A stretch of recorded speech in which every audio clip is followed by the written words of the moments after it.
The college football show on the Coach T podcast, presented by Turner Sports Training, TST. Ladies and gentlemen! Yeah. Hey. You know what time it is? Yeah. You know what time it is? You are watching a master at work. Some people are probably like, what time is it? You know what time it is. It's showtime! Welcome, ladies and gentlemen. This is a mic check 1 2 1 2 from your boy Coach T. You are now listening to the Coach T college football show with Mook. Mook, for the people out there, how are you doing? I am doing pretty well, as is all things considered as a Nebraska fan. I'm okay. Hey, I'm okay. You're okay. We're okay. Good. Hey, well, you guys are representing, your team a little bit better than what my team is representing themselves. Indiana University, as you guys know, fans out there, I'm a IU grad alum, and my team is not doing so hot right now. But I always tell people we've had one of the tougher schedules in the nation. The Big Ten is tough as a whole. And honestly, before we get into how well the Big Ten is actually doing, so it's really no shame that Nebraska or Indiana are not having this great year as many fans hope they would. Because again, you're looking at the top 10. You're probably looking at 5 or 6 of those teams as actually being top 10 teams coming from the Big Ten.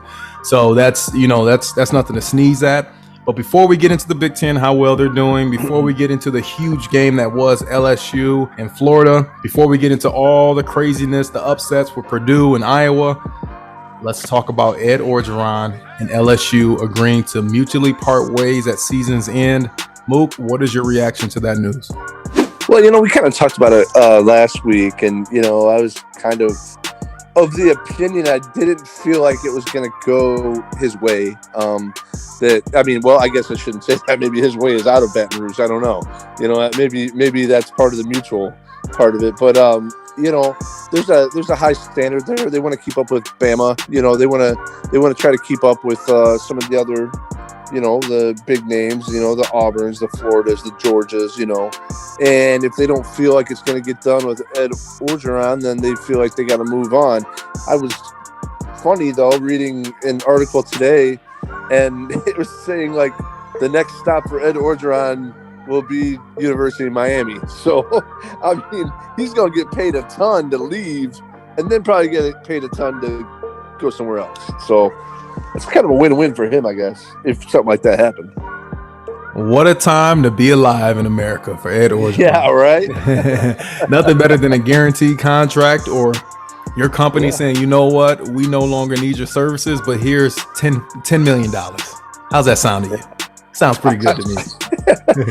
Nothing has sounded better than I once had a friend that worked at McDonald's. He got in trouble for, being a teenager at McDonald's. Mm-hmm. And his boss told him, hey, you are suspended for 3 days with pay.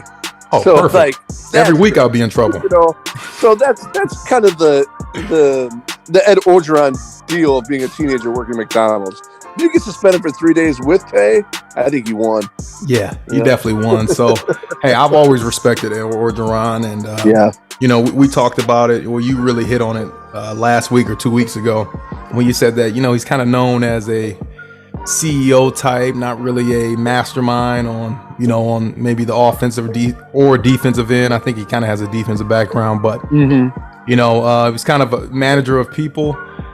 I was actually hearing that maybe he had a couple girlfriends, couple lady friends come to practices. We'll talk about LSU's game this coming weekend. There were a slew of injuries that team has had, so I just think things got sour, and we've been hitting on this all year, all season long. It is incredible that just 2 years ago they won the national title, and then you fast forward 2 years from.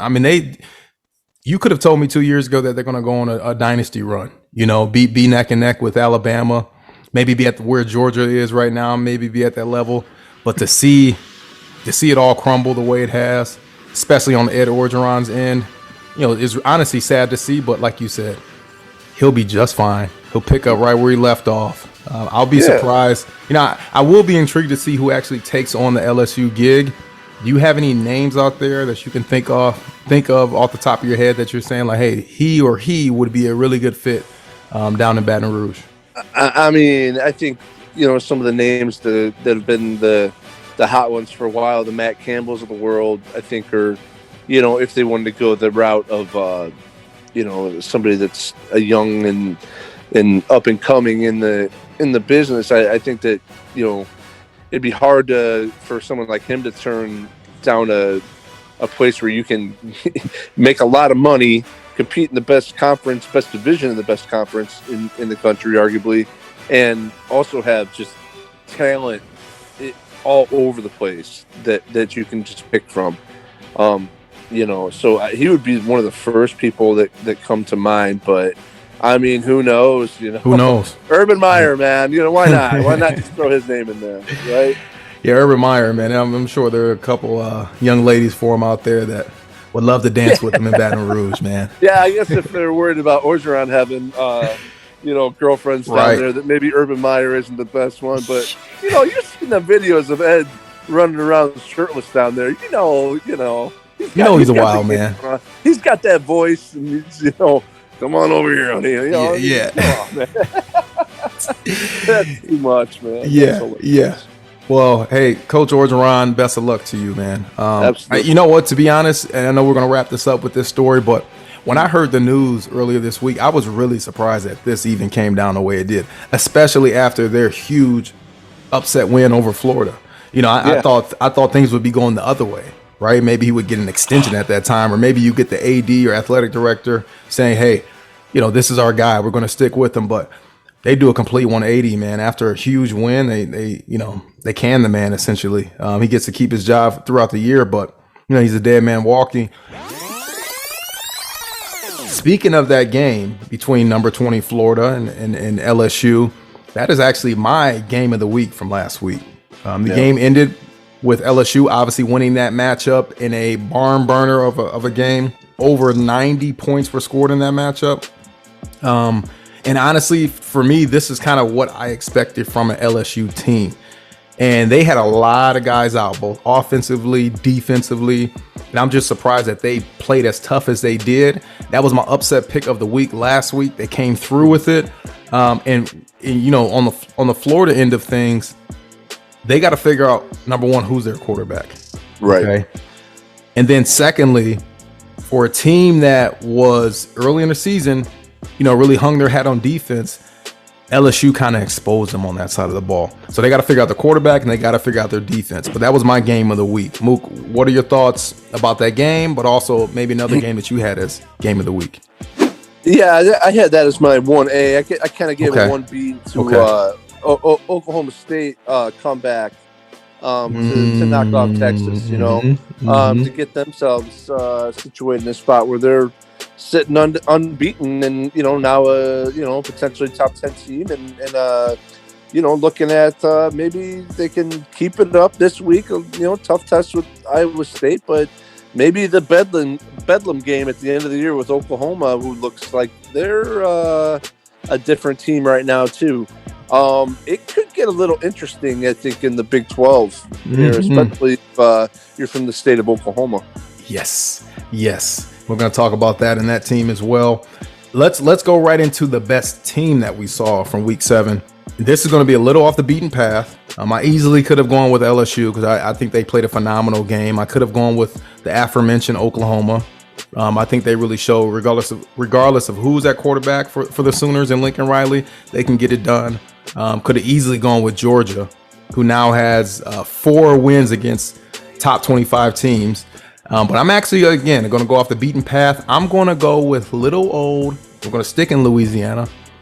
The University of Louisiana Monroe, they were 32.5-point underdogs. They were 41-1 odds to actually win the matchup against Liberty. And Liberty was a darling team last year, and they have a phenomenal quarterback, a great system, great program, and they're going to continue to win games. They kind of remind me of maybe the Boise State of the East.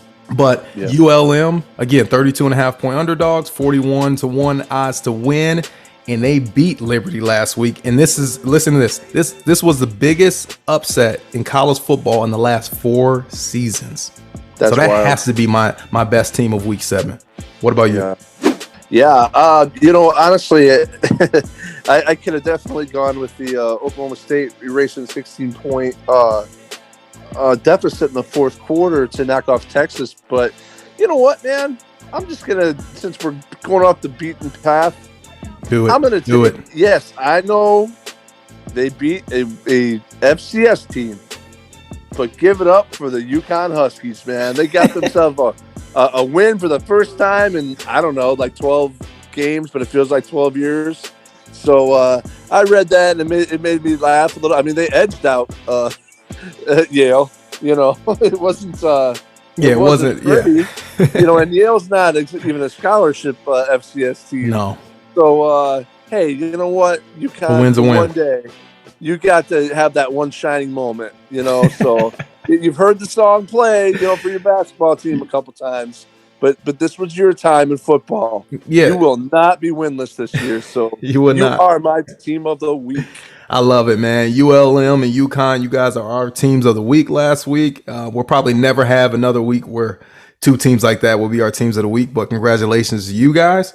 Look, maybe UConn could hire Gino Auriemma to be their football coach as well as their ladies basketball coach. I don't know. Yeah. I'm just saying. It might work. The best play that I saw from week 7 was another team that, a lot of people sleep on them. They're kind of under the radar, but they're still one of the last remaining undefeated teams. That is San Diego State. And San Diego State's Jesse Matthews. And I love walk-off touchdowns. I think it's always incredible when this happens. Jesse Matthews had a 24-yard walk-off touchdown reception from quarterback Lucas Johnson in double OT. They were flying high. It was a nice little fade ball down the right sideline. Guy went up over, 2 guys, caught it.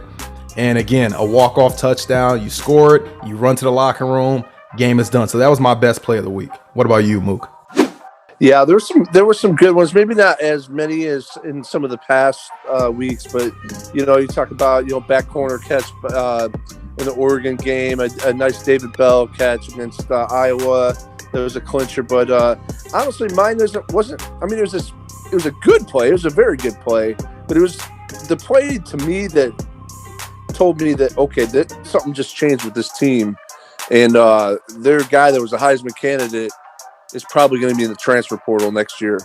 And it was Caleb Williams' 40-yard touchdown run on a read option play where he got hit in the backfield by a couple guys and then weaved his way through defenders and into the end zone for the Sooners. And it just kind of felt, that play just kind of felt like a bit of a changing of the guard, that like there's no looking back at this point to Spencer Rattler from there. He was high percentage throwing. He threw for 4 touchdowns. Like 300 yards, ran for 70. Caleb Williams looks like he's the guy, and that play kind of sold it to me that is gonna take Oklahoma to a potential playoff. Yeah, and he's a true freshman, correct? Correct me if I'm wrong, Caleb. So you got to go with the younger guy in that situation. I will be intrigued to see, first of all, if Rattler actually does transfer. I think it's inevitable that he actually does. And then number 2, obviously where he goes. I don't think he has an opportunity to make the leap to the NFL. Like, I think his stock has dropped so low. And honestly, you think about it. If I was a coach, if I was Lincoln Riley, and I'm not Lincoln Riley, but if I was, to me, I would have started him in this last game. Like, I know he didn't finish the Texas game. I know Caleb Williams, brought him all the way back to win that matchup. You kind of say Caleb actually won that game for him, and I understand that. But to me, if Rattler is your starting quarterback, then you got to give him another chance to be your starting quarterback. But again, Lincoln Riley did not choose that. It obviously is working out for him and the team. I do want to see where Spencer would go. I think he may try to stay in the Big 12. It may be like a little revenge angle. I think that'll be cool. But I think he definitely has a bright future. And then Caleb Williams, he clearly has a bright future. I think he's more of the style of quarterback that Lincoln Riley is looking for. He can throw it, but he also he's I would say a little more, I think a lot more mobile than what Spencer Rattler is. So I think he's used to that type of player, with Jalen Hurts and Kyler Murray and even Baker Mayfield. Those guys fit what he's looking for. So he's kind of down that lane. The best player, speaking of players, the best player that I had of week 7, going back to the LSU game, was their running back, Ty Davis-Price. I want you to listen to this. He had 36 rushes, 287 yards, 3 touchdowns. He broke 16 tackles, and he added 4.2 yards after contact per play. And 11 of his 36 rushes gained 10 yards or more. That's a first down or more 11 times he ran the ball. And that was actually the highest single game tally for any running back of the season. And my honorable mention, player of the week, you hit on him a little bit earlier, wide receiver. I love my wide receivers. David Bell of Purdue, 11 catches, 240 yards, and a touchdown in the upset win over Iowa. Mook, who were your player or your players of the week last week? Yeah, I knew it was, for me, it was Tyrion Davis-Price. That was kind of hands down. But that, you talk about, getting into David Bell and what he did against that secondary of, Iowa, who's just been, forcing turnover after turnover after turnover. I've been very gun shy on calling Iowa a great team this year. I've not put them highly in my rankings yet at this point because I was kind of waiting for that other shoe to fall. And Purdue has played them very well under Jeff Brom, who the little hint is my coach of the week. Thank you. Okay, let's. Yeah. Oh, I'm sorry. Yeah, you didn't go over your player of the week. That was just kind of segueing into that. Yes, okay. I guess I could just say that. For what Jeff Brom has done against Iowa in general, he's given them problems, and that's why I kind of I said last week, and we both said that we thought it would be a little bit of an interesting game, and I kind of put that asterisk by it. I didn't say Purdue would win it, but I thought that it was going to be kind of an ugly game, and that they could muddle it up enough. Well, they went wire to wire pretty much in it, and just took care of business. So Jeff Brom, hey, I don't know what he's going to do from here on out. They're still the Purdue Boilermakers, but and they got a tough one this week. But he was my coach of the week. Yeah. He was. I had 2 coaches of the week. Who did you say was your player of the week last week? You also go with Ty Davis-Price? Davis-Price, okay. Yeah. That makes sense. Yeah, obvious one. Like you said, he balled out. Jeff Brom is also, I'm going to piggyback on you, also one of my coaches of the week. Purdue, they held Iowa scoreless in the second half, and they forced 4 interceptions to take down Iowa. And now they're the number 25 team in the nation. Yeah. So you love to see that. And a guy that I've been riding for a long time, feel like all season I've been rooting this team on. I've been screaming from the mountaintops that this team is going to be a really good team, and they are now one of the higher ranked AP teams in the nation, and they're even higher ranked in my power rankings, which we'll go over a little bit later. That coach is Mike Gundy of Oklahoma State. He's done a phenomenal job there. His team is always tough. They run the ball like crazy. They will pound you. They're not really a traditional what you would think as a Big 12 team. They will pound you, and they love to play defense. They kind of remind me of a Big 10 team, to be honest. But they outscored Texas 19-7 in the second half, and that's actually their 3rd win against a top 25 team this year. And their 3 wins actually tie.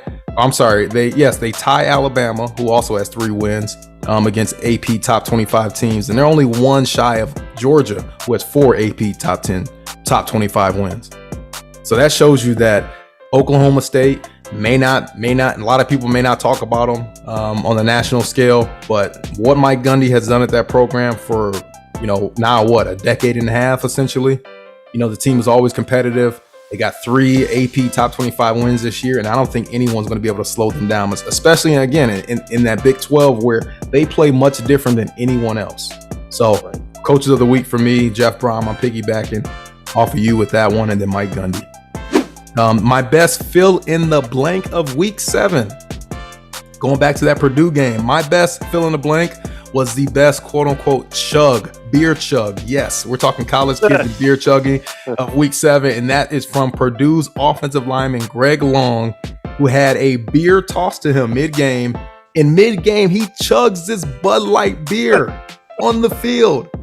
I've never seen that. I've never even heard of that. And if that doesn't represent the Big Ten and Big Ten football and what it's all about, I don't know what is. So shout out to you, young man, for being that bold and being that brave. And shout out to the fan for, those beers are about $15. You know what I mean? Like, yeah. They're not cheap. So you throwing a beer, and luckily Greg Long was able to catch it and chug it down. So that was my best chug of week 7. Shout out to you. Wow. It's awesome. It's funny because that would be your fill in the blank, because as somehow we always keep this little wavelength, even though we haven't discussed anything. Yeah. Mine is the worst fans of the week, and that goes to the fans that we're throwing other stuff Knoxville. So the good old Rocky Top fans of Tennessee hitting old Lane Kiffin with a golf ball, throwing beer bottles and cans and whatnot all onto the field, and the only thing I think that was that would have been maybe more beneficial to Tennessee is if they would have thrown, instead of those things, like another Happy Meal full of money or something down there for someone. Because that's the way it seems like that they're going to get any wins right now against big teams. So way to go, Tennessee. Way to represent, guys. Yeah. Fantastic. Yeah, way to go. Jeez, and they got a fine of $250,000 fine. But I guess that's a drop in a bucket for the people down in Knoxville. Let's go here. Our next segment, we're going to do our power rankings. This is a special shout out to the good people at the Sparta Dome Indoor Complex located in Crown Point, Indiana. That would actually be the venue for my Indiana Legacy off-season football program. And we are hosting our December recruiting showcase. So you guys stay tuned with that. We've been sending out some information about that. And as high school seasons begin to end for a lot of teams, or at least half the teams this coming weekend, now we feel like it's an appropriate time to reach out to players and coaches about attending our showcase. So look forward to that. So we're going to go over our AP top 10. I'm just going to run down what the AP actually has as their official top 10 of week 8. Number 10, they have Oregon. Number 9, Michigan State. Number 8, Oklahoma State. A lot of states in here. Number 7, Penn State. Number 6, Michigan. Number 5, Ohio State. Number 4, Alabama. Number 3, Oklahoma. Number 2, Cincinnati. And number 1, the Georgia Bulldogs. Mook, I'm actually going to start it here. This is my power rankings, my top 10. It is much different than what the AP has. So my number 10 team, who's actually the number 14 AP team, but they're number 10 for me, Coastal Carolina. Yes, the guys on the teal turf. I do not think they will lose another game on their schedule. And with that being said, I actually think one of their better games, and the one that they are probably the lowest spread they will ever have, is actually this coming week. I think their game is actually Wednesday. Let me check that right now. Yes, it is Wednesday. It's the first game of the slate this week where they play Appalachian State. A little teaser. That is one of my honorable mentions for game of the week. I think they're going to win that game for the most part, but they definitely, for me, they are a top 10 team this year. I absolutely love their offense. I love their jerseys. I love their colors. I love everything about Coastal Carolina. I need to go visit there. Number 9 team for me, it is the AP number 12 team. That is Ole Miss. They have one win against a top 25 team. Matt Corral is the sole reason why they're in the top 10 for me. Number 8, Michigan State. Mel Tucker, I love what he does. I've talked about him for the last 2 weeks. They also have one win against the top 25 team. They do need to find a way to improve their pass game and to create a little more of a balanced attack on offense, but they got the job done. They beat my Hoosiers. They really shut them down. They can run the ball and they can play defense. That's all you need in the Big Ten. Another Big Ten team, number 7, Michigan, who's the AP number 6. They actually don't have any wins against the top 25 team, so that's a little bit alarming. But to me, this is the best Michigan team that Harbaugh has had during his tenure. The big question is this a year that they're going to beat Ohio State? That is yet to be seen. Number 6, I'll speed this up. Number 6 team for me was actually the AP number 3 team. So they're 3 spots lower on my rankings. That is Oklahoma. Caleb Williams, you hit on it. He's the real deal. They have 1 win against the top 25 team. Number 5, Oklahoma State. Talked about how great and how much I love this team. They, again, talked about their 3 wins against top 25 teams. That's enough said right there. Number 4 for me is Ohio State. CJ Stroud, freshman, a rookie. But man, he's got to be top 3 in the Heisman race. And they're clicking, that team as a whole, clicking at the right time. Number 3, Alabama. It's Alabama. Number 2, Cincinnati. They have 1 win against the top 25 team. They're stout on all sides of the ball. I also do not see them losing another game on their schedule, and they will make it extremely tough for the voting committee to not select them for the college football playoffs. Have we had a group of 5 team actually make the college football playoffs? They may be the first. Yeah. I think they're the best chance. Yeah, I think. Yep. And the beautiful thing about that is that they are, they're a team that, they're winning their games, but they, what used to be a big thing in the BCS, it's the win margin and the style of win. They are blowing teams out. It's not even close. So shout out to Cincinnati. They're number 2 for me, and the number 1 is Georgia. Again, the most wins against top 25 teams thus far of any team this season. They have 4 wins, and they have the best defense in college football that we've seen in the last decade. Honorable mentions for me, Penn State, who's actually the number 7 AP team, but they just make it right outside of my top 10. Oregon, tough loss against Cal. Cal's one of those teams, man. Pac-12, man. I don't know. Yeah. You never know what to think about them. But then Texas A&M, who's actually kind of going up and down. It's been a roller coaster year between Texas A&M and myself. But Texas A&M, man, they're number 17 in the AP. They just missed my cut of top 10. Mook, who are your top 10 in your power rankings? All right. Well, first of all, shout out to Sparta Dome as well. I'll be there Saturday for my son's birthday party with his football team. So God bless you people at Sparta Dome, because you're gonna need some blessings if that group comes in there. But number 10, I got the Pokes, Oklahoma State. I do agree that the wins that they've gotten, I want to see a little bit more from them, but I do like the way they're going. Number 9, Michigan State. You just kind of can't really deny what they're doing. It's just old-fashioned rock'em sock'em football, Big Ten style. So I got them at number 9. Number 8, Penn State. They have some concerns, but I think overall, I think that they're just a couple clicks away from the top in the Big Ten.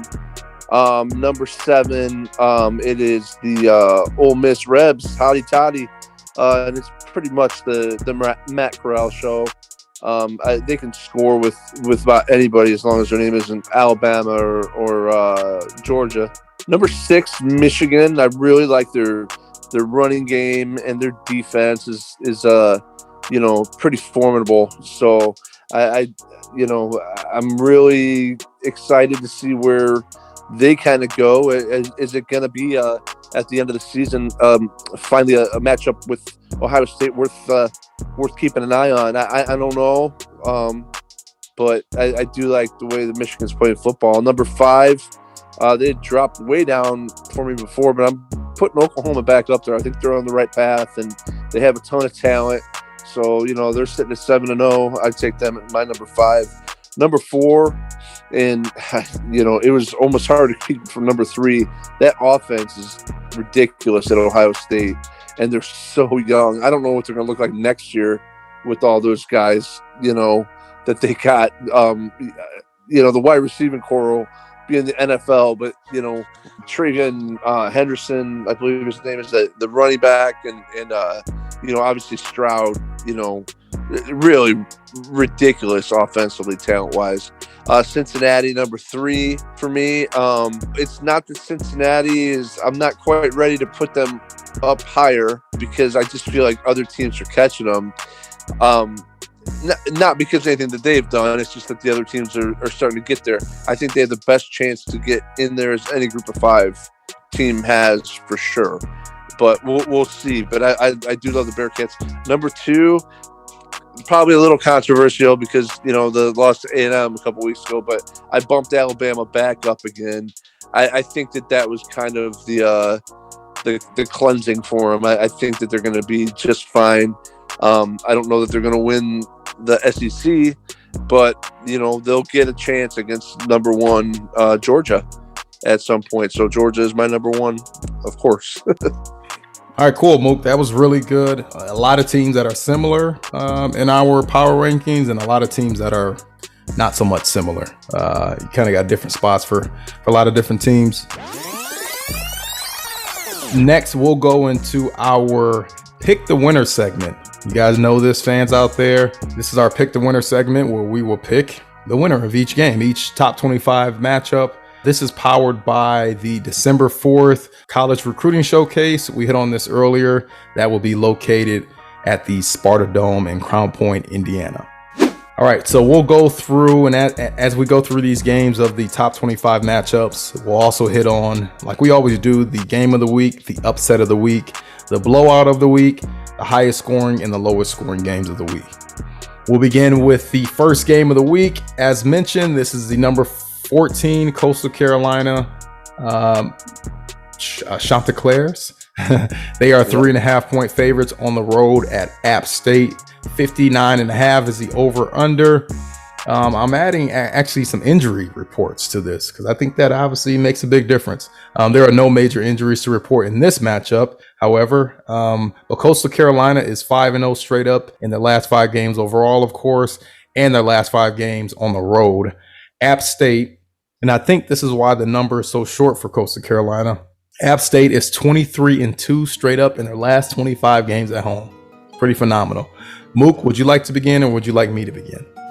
Yeah, sure. I'll go ahead. Coastal Carolina was very close to being in my top 10 poll as well. They're a very good football team, and I think you got to take them right in that conversation with Cincinnati as far as Group of 5. Now, Boone, North Carolina is a very tough place to play, and I have an asterisk by this game because I think it could get a little bit muddled up here. Appalachian State can do some things to slow down Coastal Carolina. At the end of the day, I don't think they will. I think that Coastal Carolina will end up rolling, but it's going to be close. All right, Mook, yes. I have an asterisk on this game as well. This is my honorable mention game of the week. I so wanted to make this my game of the week because I love Coastal Carolina so much, and I don't know why they're only 3.5 point favorites. I'm going to take Coastal Carolina, not reluctantly, but for some reason, I just feel like this is going to be a tight game. It's going to be a 4-quarter game, maybe goes to overtime. And playing at App State, like you mentioned, is not an easy feat at all. Plus, it's a Wednesday night game. You're on the road. Crazy things happen.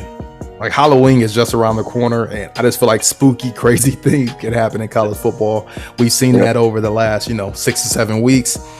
It wouldn't surprise me if App State wins this game. They're that type of team. Yes, it's the App State that, had the miraculous, huge upset, 15 years ago now against Michigan, and they've been riding high ever since. That kind of made their program.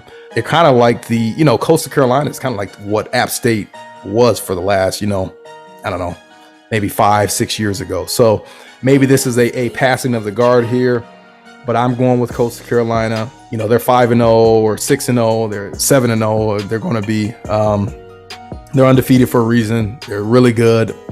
Grayson McCall was one of my dark horses for Heisman of the year. He has not disappointed, and their offense is unstoppable. So I don't think App State has enough offense.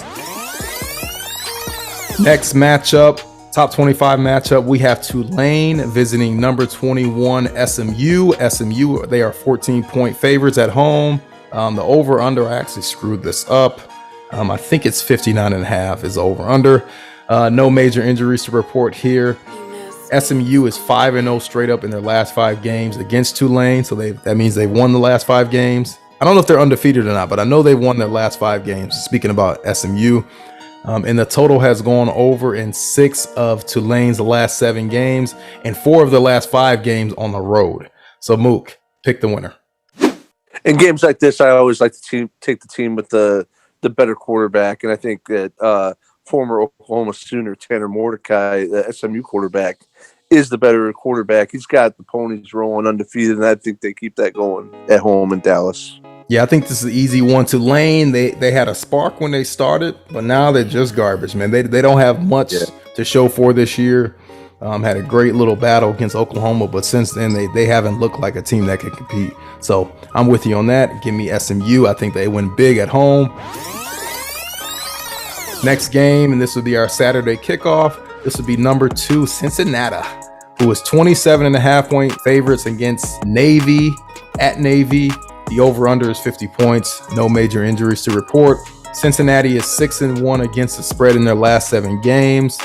Navy, they are 12-6 against the spread in their last 18 games at home. The total has gone under in 4 of Navy's last 6 games at home. Mook, pick the winner. I think that Cincinnati's got a very good defense, and it might take a little bit to get adjusted to Coach Kenny Hawaiian Name's offense, but I think that the Bearcats will bounce back, maybe after a rough first quarter, and I think they'll end up rolling in this one. So I like the Bearcats big. Yeah, I'm glad you used the word rolling, because I am not standing in front of this train that is Cincinnati. Give me Cincinnati and give me as many points as they need to win in this matchup. I like the Bearcats. Next matchup, we have number 16 Wake Forest, who are 3-point favorites on the road at Army. This is my honorable mention upset of the week, so that gives a hint as to what I'm thinking. Yes, no major injuries to report. Wake Forest is 6-1 straight up in their last 7 games against Army. Army, however, is 13-1 straight up in their last 14 games at home. So that means they won 13 of their last 14 games at home. It's very hard to beat them at home. The total has gone under in 5 of Army's last 6 games when they play against Wake Forest. Mook, pick the winner. This is my upset of the week, one of them. Ooh, as well. Army played a very spirited matchup against Wisconsin last week. They hung in there really well, and watching the highlights of that game, it looked so strange because of how mammoth the Wisconsin players were compared to the Army players. To actually see a rare, Service Academy versus a Big Ten team, it was very you couldn't look away from it. It was like, wow. But Army's a tough team, and they played very well at West Point. Wake Forest has been kind of sitting on that edge for a while, and I think that this is a tough team to prepare for, and I don't know if Wake Forest is ready for it. I'm gonna take the Cadets, the Black Knights, in this one. Yeah, you know what? Again, this is my honorable mention upset of the week. I so wanted to make it my actual upset of the week, but I'm riding with you, Mook. I'm going with Army. I'm going with the Cadets. Shout out to Blake Powers. I mentioned you before, man, a former Indiana Hoosier teammate of mine who works at Army. So shout out to them. I'm always rooting for Army. How can you not? Wake Forest has been teetering, man. I mean, to me, I had Syracuse winning. I think it was 2 weeks ago. I had Syracuse beating Wake Forest, and Wake Forest just squeaked out of that game. So I don't think they survived this one, man. So Army, get it done. Very tough to beat at home, very tough to prepare for. And, for me, I just don't see, honestly, I don't see how Army loses this game. So please give me Army with the points. And I do think they win this game, so it will be an upset. Next game, we have Illinois visiting number 7 Penn State. Penn State, they are 23.5-point favorites at home, and the over-under is 45.5. Now, some injury updates here. Sean Clifford, quarterback for Penn State, he is questionable with an upper body injury. Illinois, their linebacker, Seth Coleman, he's questionable with a leg injury. And then Illinois, their other linebacker, Jake Hansen, he's questionable and his injury is undisclosed. A lot of undisclosed when it comes to college football. So just be aware of that. Illinois is 6-2 against the spread in the last 8 road games at Penn State. Penn State is 5-0 straight up in the last 5 games at home and 9-1 straight up in the last 10 games overall. The total has gone under in 5 of Illinois' last 5 games overall. Mook, pick the winner. So I learned a new word from my football team that I didn't know much about, but apparently dog water is bad. So Illinois is dog water. Hey, I've heard of hot dog water too. I've heard if somebody stinks, they smell like hot dog water. Oh man, so I think that's similar too. You know what? Whether it's dog water, that's bad. Hot dog water might be even worse, and the Fighting Illini might be worse than both of them. So give me the Nittany Lions, even if Sean Clifford's broken in half. Give me the Nittany Lions in this game. Yeah, anyone lining up at quarterback for Penn State will do damage to Illinois. I'm with you. Give me Penn State. Next matchup, this would be a noon kickoff, another noon kickoff. This would be on Fox. We're talking Northwestern. Shout out to you, Brian Payton, another former teammate of mine in Indiana who works at Northwestern. Northwestern, they face number 6 Michigan. Michigan, they are 21.5 point favorites. 51.5 is the over-under. Injuries here, Michigan's wide receiver Roman Wilson, he's questionable with a wrist. And then Northwestern's wide receiver Bryce Kurtz, he's questionable, another undisclosed. Northwestern is 11-5 straight up in their last 16 games. However, Michigan has won their last 5 games against Northwestern, and the total has gone under in 7 of Northwestern's last 10 games against Michigan. Mook, pick the winner. It's Michigan. I kind of have a feeling that things are starting to tick the right way for Northwestern a little bit. I don't think that they're in danger of knocking off Michigan, but I don't think that they're going to make it easy for the Wolverines on this day. I'd like Michigan. I don't know if they'll cover, but definitely by a couple scores. Yeah, see, I agree, but I slightly disagree. I think Michigan blows the doors off of Northwestern. It is not my blowout of the week, but it easily could have been. You speak of dog water and hot dog water. Northwestern's rush defense is just that. They cannot stop the run. And what does Michigan do best? They run the football. They run that dang football, man. So to me, Northwestern doesn't stand a shot. I saw what Nebraska did to Northwestern. No offense to your boys, but that showed me all I needed to see. Northwestern can't stop the run. Michigan, they're great at the run. 21.5 point favorites for a reason. I think you're looking at about a 28-35 point win by Michigan. Next matchup, number 3, Oklahoma, 38.5 point favorites against Kansas, lowly Kansas. The over-under is set at 67.5. No injuries to report. Oklahoma has won the last 5 games in this matchup, which I thought they would have won like the last 20 games in this matchup, but I don't know. Maybe it doesn't go back that far, but they definitely won the last 5. However, Kansas is 4-1 against the spread in their last 5 home games against Oklahoma, and the total has gone over in 4 of Kansas's last 5 games overall. Mook, pick the winner. Why in the world would a coach like Lance Leopold leave a nice little MAC school that was on the rise like Buffalo to go to Kansas? Money. Oklahoma. That's it. But he's got a mess with all the Les Miles stuff. I don't understand it. I don't understand why he's there. He's going to coach to be there.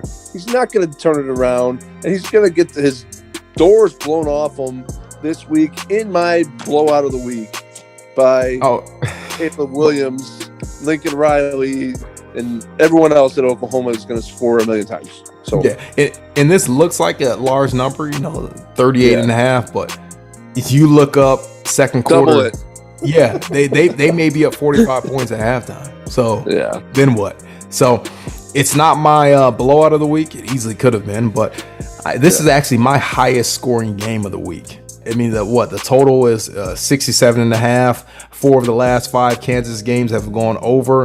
Kansas can't stop a nosebleed. Oklahoma, they are primed and ready for a celebration, a party in the end zone type of game.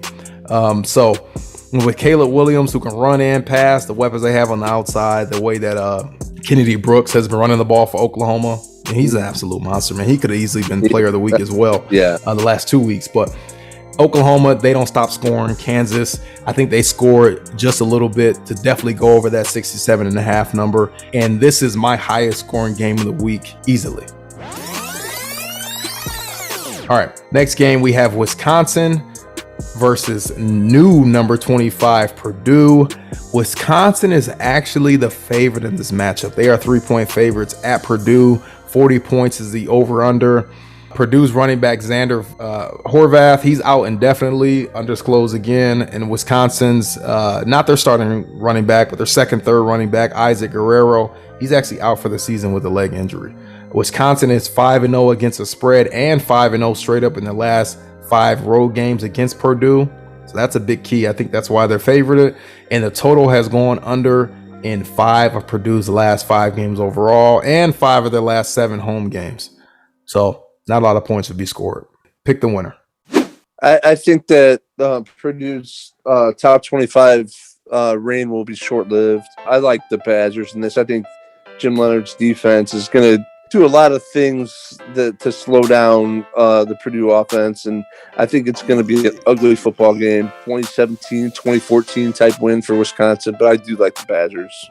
Yeah, I so want to take the Badgers because of everything we always talked about. The unranked team is favorited. New team that has just made the top 25. They're now back at home after they just, had a huge upset win over Iowa. Now they're back at home and they're newly ranked and, they're flying high. They were partying all week last week and, they're really feeling themselves. But I just don't like Wisconsin and the fact that they cannot run the ball. Yes, they can play defense.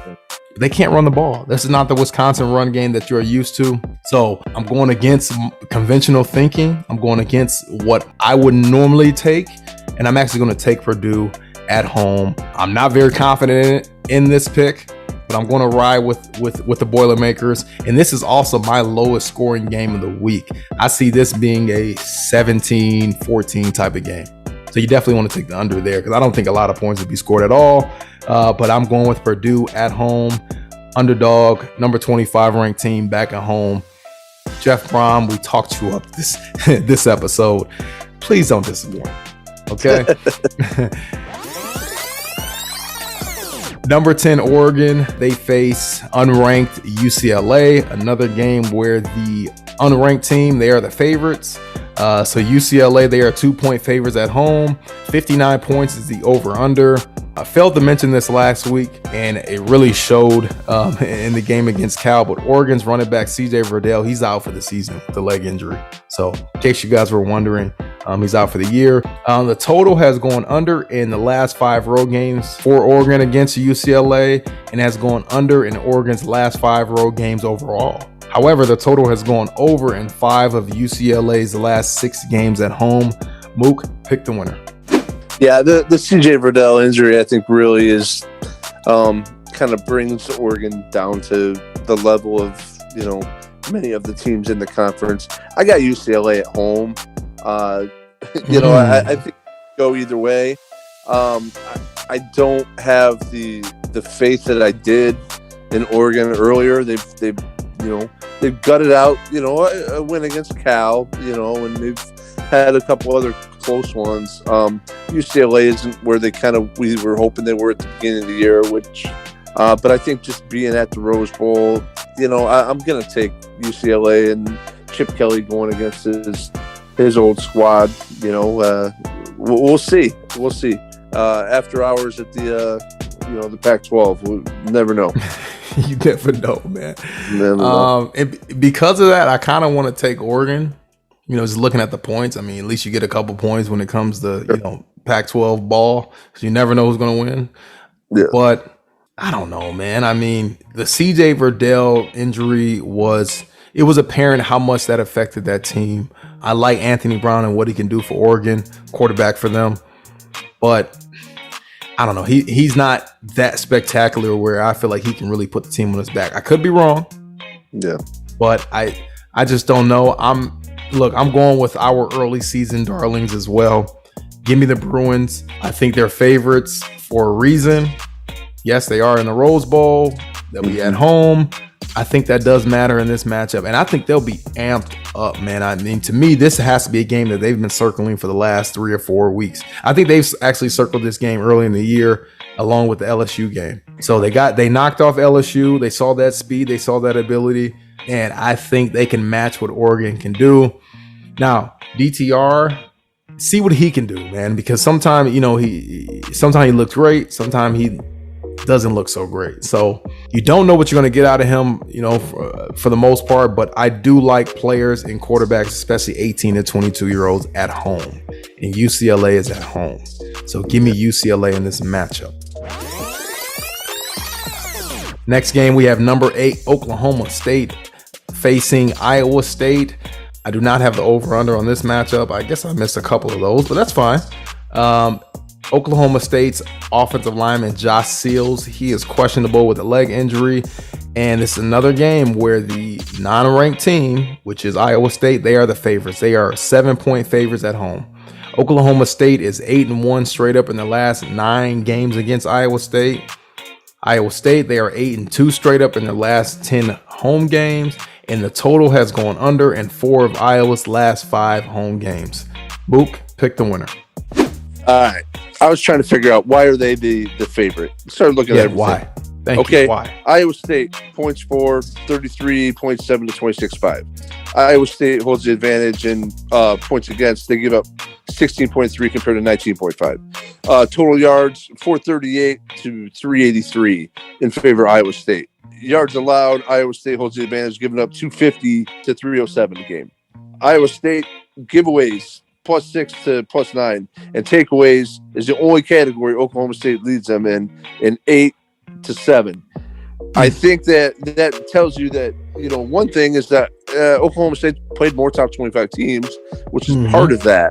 But I also think that the early kind of losses of Iowa State have made people kind of forget that they were a pretty good football team.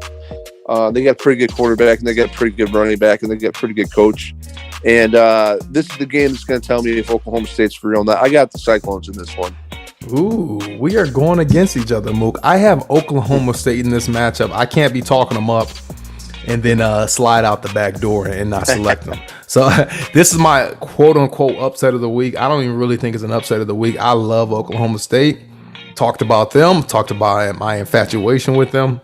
And Coach Mike Gundy, I think they have everything it takes. They remind me of a Big Ten team. And actually, now that I think about it, the 2 teams within the Big 12 that remind me of, your traditional Big Ten teams. I don't know why I keep talking about the Big Ten, but they just remind me of teams that, win in the traditional fashion. That is Oklahoma State and Iowa State. And It's great that this game is they're playing each other. This is a wonderful matchup. This easily could have been my game of the week, because I think it's going to be that phenomenal of a game. But if you're talking about who can win the game, first of all, 7 points is way too much for Iowa State. Way, way, way, way too much. I know they're at home, and I know you said all the stats and this and that, yada yada. But Oklahoma State, they fight. That's one thing they do, and that's probably the one thing I love about that team. They fight, so definitely against the points. I like Oklahoma State, and this is my upset of the week. So I have Oklahoma State winning this matchup. What is it? Oklahoma State, they're 8-1 straight up in their last 9 games against Iowa State. So they don't lose to Iowa State. So all the stats, you can kind of throw them out of the window, because Mike Gundy, he understands. He knows how to beat the Cyclones. And you mentioned it. I mean, maybe Matt Campbell, maybe the players are thinking that the coach is gone. I don't know. It could be announced any day that he's going to LSU. Any day. So I don't know if that plays a factor in this matchup. I don't really think it does, but you never know when you're talking 18 to 22-year-old kids. So please, please, please give me Iowa State with the points, and give me Iowa State as the winner in this game. And again, this is my upset pick of the week. Go Pokes. All right, Clemson, they are facing number 23. Unranked Clemson, they are facing number 23 Pitt. Pittsburgh, they are 3.5-point favorites at home. 46.5 points is the over-under. The one injury we have here, Clemson's right tackle, Walker Park, he is questionable with an undisclosed injury. Clemson, they are 20-3 straight up in the last 23 road games. Pittsburgh, they are 6-1 against the spread in their last 7 games. The total has gone under in 5 of Clemson's last 6 games. However, the total has gone over in 5 of Pittsburgh's last 5 games at home. Mook, pick the winner. Pitt can never put 2 games in a row together. They can't win a big game and then bounce back and win another. Clemson is so anemic offensively. They struggle to get to 20 points. Ugh. That's why they're only going to need 19. They're going to win 19-14 over Pitt. I love it. I'm all over. That's the best I got for you on that one. Yeah. This was, to me, this is my honorable mention upset of the week. I couldn't have said it better. Pitt struggles to put 2 games back to back. They are always, hot and cold, man. That's just the way it goes in Pittsburgh. Give me Clemson. I think Clemson has every reason to win this matchup. I mean, how many times is Clemson an underdog? Like, that is just, you don't see that anymore. It's like spotting a liger. You don't even see it. You don't even know if it even exists. A chupacabra. It's like, hey, I didn't even know chupacabras were real. Well, Clemson is hardly the underdog. So I have Clemson winning this game, not only with the points. Give me them as a straight up outright winner. Again, 20-3 straight up in their last 23 road games. Come on now. And again, Pitt, all the pressure is on Pittsburgh. So yes, I'm agreeing with you, Mook. I like the Tigers in this matchup. Speaking of Tigers, we have LSU facing number 12 Ole Miss. Ole Miss, they are 10.5-point favorites. The over-under, which is the highest on the board with any ranked matchup, is 75.5 points as the over-under. Okay, a lot of injuries. Gonna be a lot of info. I'm gonna try to do it quick. Mississippi State's wide receiver Braylon Sanders, who's a really good wide receiver. He's questionable with a lower body injury. For LSU, the list goes on. Their offensive tackle, Austin Deculus, he's questionable with the shoulder. They have 2 wide receivers, one being Brian Thomas Jr. He's questionable. The other receiver, Butte, who I absolutely love, he's actually out for the season. I didn't even know that last week. He didn't play last week. And then LSU, their DN, Ali Gay, he's out for the year. And then Derek Stingley, he's kind of out indefinitely week to week with a foot injury. I don't know if he comes back this year, especially if the team doesn't do well. He's an NFL bound. He's looking for that money. Yeah, exactly. He's going to be $1 million player very soon. So why risk it? So a lot of injuries for LSU. One major one for Mississippi, that being wide receiver Braylon Sanders, as mentioned, who's questionable. LSU has won the last 5 games against Ole Miss, and they are actually 4-0-1 against the spread in their last 5 games. When they play Ole Miss, Mississippi, they have won their last 5 home games. Mook, pick the winner. Lane Kiffin is questionable with golf ball elbow as well. So just a little tidbit there. Look, it's in Oxford. LSU is beat to a pulp, but I don't think it matters. They still got the talent to run that field, and Ole Miss doesn't stop anybody really. They just kind of outscore you. In our preseason show, this was my game of the year for the SEC. And I think it'll still live up to that being a very interesting game to watch, a very fun game to watch. They're gonna hit the over, I think, on this one. I'm going 48-42. The Hottie Toddy Rebs in a barn burner. They're gonna blow that scoreboard up. So this is your highest scoring game, I imagine, of that the week. It has my to be, right? Okay. Yeah, man. I don't think 75.5 is nearly enough. I'm gonna go with. Now, look, this is where I like to actually take the team that has a little adversity, but them being on the road and them being LSU, I just don't know. That's a lot to ask against the high-flying Ole Miss Rebels. Give me Lane Kiffin. Give me Matt Corral. Give me that run game. Give me that explosive offense. Give me what is the hottie toddies as mentioned. Give me Ole Miss at home. All right, next game we have number 22 San Diego State. They are on the road against Air Force. Air Force, who is 6-1 on the year, they are 4-point favorites at home. Another game where the unranked team is the favorite. 41.5 is the over/under. No injuries to report. San Diego State, they have won the last 5 games against Air Force. and Air Force is 13-2 straight up in their last 15 games at home. A lot to think about. Mook, pick the winner. Yeah, there's a little bit some puzzlement for me on this one. I definitely think that Colorado Springs isn't the easiest place to play, especially against, we play Service Academy, but I do like this San Diego State running game, and I do like the fact that, they now know they can win when the chips are down and in a tight one like they did last week against San Jose State. So in a close one, I'm going to take the Aztecs to win that one. Oh, man. I so want to take the Aztecs, but their quarterback has just been so... I don't know, man. It's just... the run game, like I said. Yeah, the run game is what does it. It's going to be a lot of running in this game. So, when it's going to be a low-scoring game, 41.5 is the over-under. You got to take the points here because points matter more when the total's low.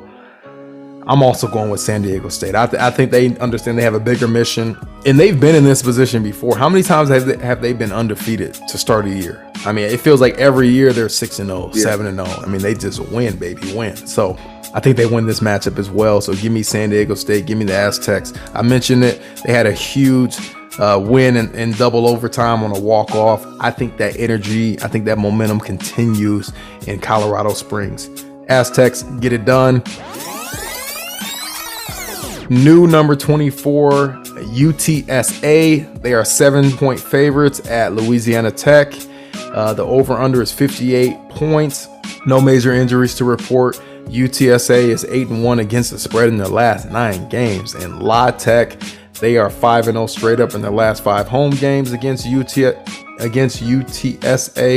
And they're also 6-1 straight up in their last 7 games overall against UTSA. So a lot of times they beat UTSA. But Mook, pick the winner in this matchup. All I have to go by is that I watched UTSA mollywop the dog water Fighting Illini. They get a lot of praise. I gotta be honest, I haven't watched the Roadrunners too much, but other than that game, cool nickname. They're a tough team. Yeah, I mean, come on, man, the Roadrunners. Roadrunners, come cool on. Little bird, man. It's just nice. So just because of the nickname and them coming out and beating a Big Ten team on the road, and give me the Roadrunners, man. Yeah, are we sure Illinois is a Big Ten team?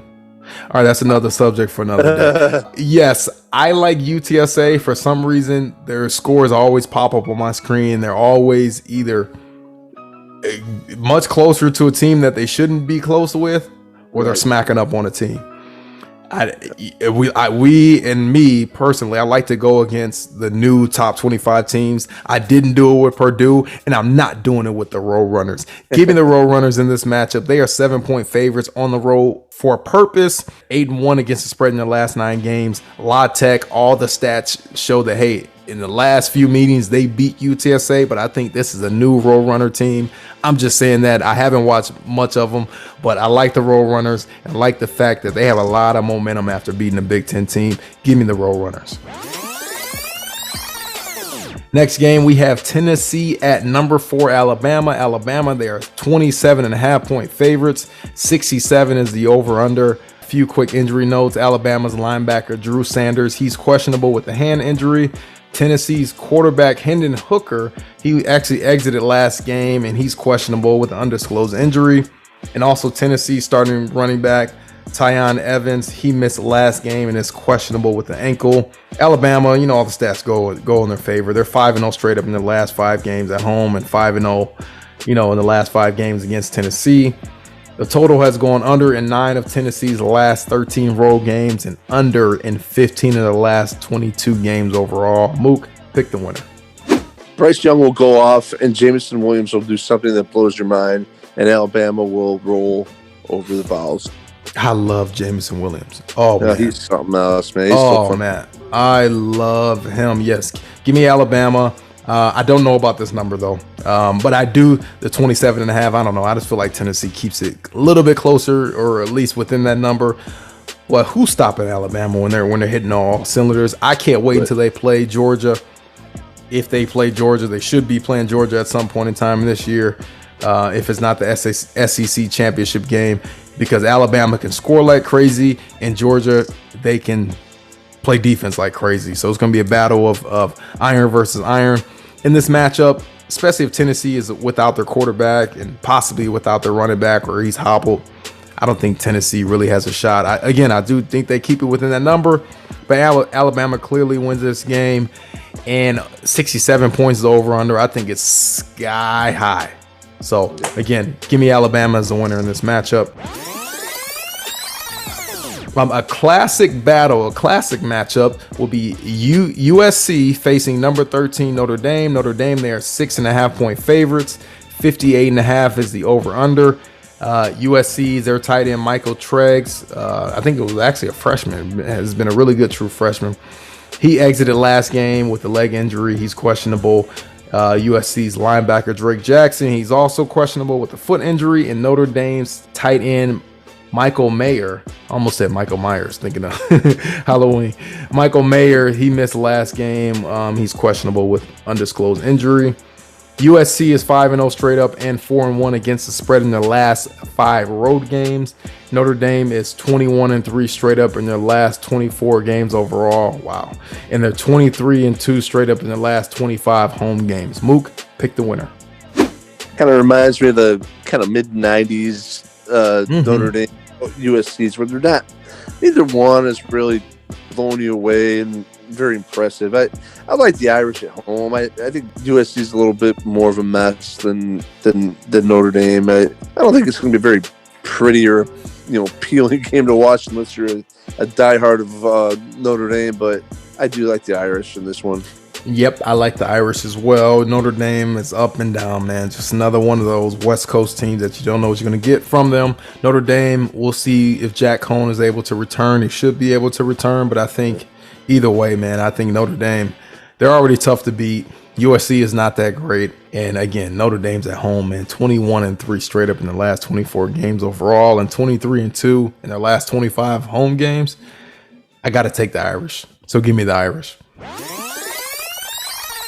Next game, we have South Carolina. They are facing number 17 Texas A&M. Texas A&M, they are 20.5 point favorites, and 45 points is the over-under. South Carolina's quarterback Luke Doty, he's questionable with a foot injury. Also, their starting running back Kevin Harris, he exited last game. He is actually probable with an ankle injury. And their other running back Juju McDowell, he's questionable with an undisclosed injury. And Texas A&M, their D lineman, Jaden Peavy, one of their better players, he missed last game. He's questionable, undisclosed as well. A few more trend stats. Texas A&M has won the last 5 meetings in this matchup. The total has gone under in the last 5 games between these two teams. However, the total has gone over in 7 of South Carolina's last 8 road games. Mook, pick the winner. South Carolina had to get last-second heroics to knock off Vanderbilt. It's A&M. They're going to ride their momentum here a little bit, and South Carolina is just not very good. So that's where I'm at with that one. Yeah. And Texas A&M, their D line, they are just monstrous. Yeah. Like, oh my gosh. So Texas A&M at home against South Carolina, you hit on it. They squeaked past Vanderbilt. And Vanderbilt is on the level, I think, like a UConn, to be honest. Yeah. So Vanderbilt's not very, very good. South Carolina barely beat them. Texas A&M, they're at home. College Station, talked about that D-line, talked about that defense. Spiller, he's a great runner. I think Cal Dozzell, is that his name, quarterback for Texas A&M? I think he has way more confidence now, especially after that Alabama game. And Texas A&M, they looked phenomenal last week. I think they continue it this week. Give me the Aggies. All right, second to last matchup, we have number 18 NC State, who are 3-point favorites on the road at Miami of Florida. 52.5 points is the over-under. For Miami, running back Cameron Harris, he exited last game. He is questionable. If you didn't know, Miami's former starting quarterback, Derek King, he has been ruled out for the season with a shoulder injury. NC State is 6-2 against the spread in their last 8 games. Miami is 5-2 straight up in their last 7 games against NC State. And the total has gone under in 4 of Miami's last 5 home games. Mook, pick the winner. I'm going to go with all the injuries that Miami has and just kind of the lackluster year they're having anyway with Manny Diaz and and kind of the momentum that NC State has, I'm going with the Wolfpack, and I'm kind of starting to jump on their bandwagon a little bit. I kind of want to watch them, maybe pull out this HTC title. But I don't know. Dave Doran's got a good group, and I definitely like the Wolfpack on the road at Miami. Yeah, I think this will be a tough game. Miami showed a lot of fight against UNC last week when they were down big, and then they almost stormed back and won that game. They're now back at home. Man, it's tough because a part of me is saying, well, this is an opportunity for Miami to, really stick it to NC State, especially being at home. But with, Cameron Harris exiting last game, we don't know if he's going to play for Miami. And then, I think they have Van Dyke at quarterback. He played well in place of De'Aaron King, but I think it's just a lot to ask. This is a very tricky game. You know what I mean, Mook? It's a very tricky game. Very tricky. Actually, give me Miami, man. You know what? Give me Miami. Give me Miami. Give me the Hurricanes. I would like to see NC State win this game for a lot of the reasons you mentioned, but I just feel like for whatever reason, Miami could pull this off, especially being a home team. So, Hurricanes, prove me right.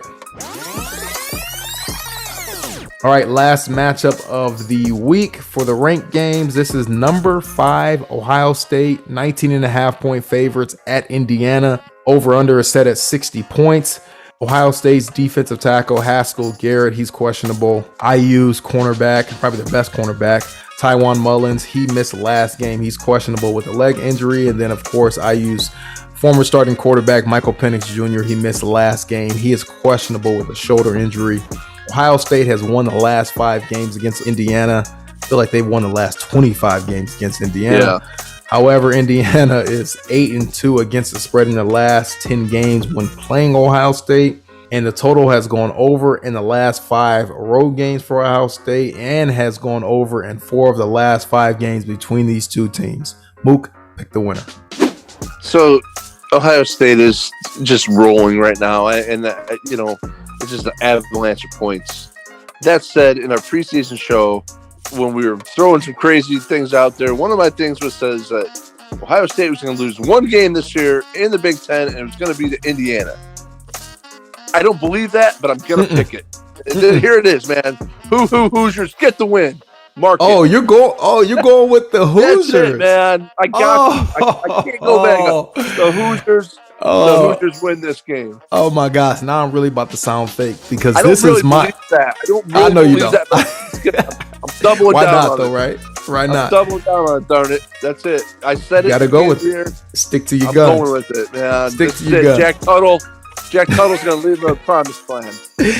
Yeah, well, I really sound fake right now because this is actually my blowout of the week. I don't think Indiana has a shot. I'm sure you kind of feel this way as well, but Ohio State, again, I hit on it earlier in the show. They are clicking at the right time. CJ Stroud, he is an absolute monster. He looks like a 4-year starter, although he's just a rookie, a freshman. Their run game, Travion Henderson, he's been balling. They have the best collection of wide receivers in the Big Ten and possibly in the nation.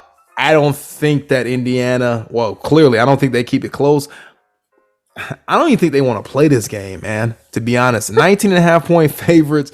To me, that shows that the boys in Vegas are just trying to respect the fact that Indiana has, played well against Ohio State. But I think this is one of the games where I think Ohio State's going to be up 21, 28 points at halftime. I don't think Indiana has a shot. Give me the Buckeyes. This is my blowout game of the week. I'm sorry, Hoosier faithful. I still love you guys. Let me just. In this episode, you have given Jeff Brom coach of the week. I know. You have picked the Boilermakers. I know. And you, the 6th all-time leading receiver for the Hoosiers, your love, and you said they don't even want to play in the game. Well, maybe I take that part back, but this is definitely going to be a blowout. Definitely going to be a blowout. There's no way Indiana keeps it close. I'm sorry, man. They just don't. But you're right, man. Hey, one of my favorite college players growing up was Drew Brees.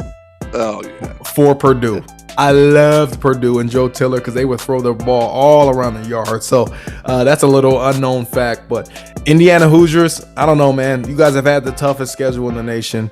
It only gets tougher against Ohio State. This may be the best team you guys have faced all year. I don't think it's going to be close. So again, give me the Buckeyes. Sorry, I hate to say it. Give me the Buckeyes. There you go. All right, well, that will wrap it up for us this week. Another stellar episode. Mook, thank you for your time. Thank you for doing this. You've always been great, man, and you give a lot of great insight. So I got to wrap it up. But anything you want to say to the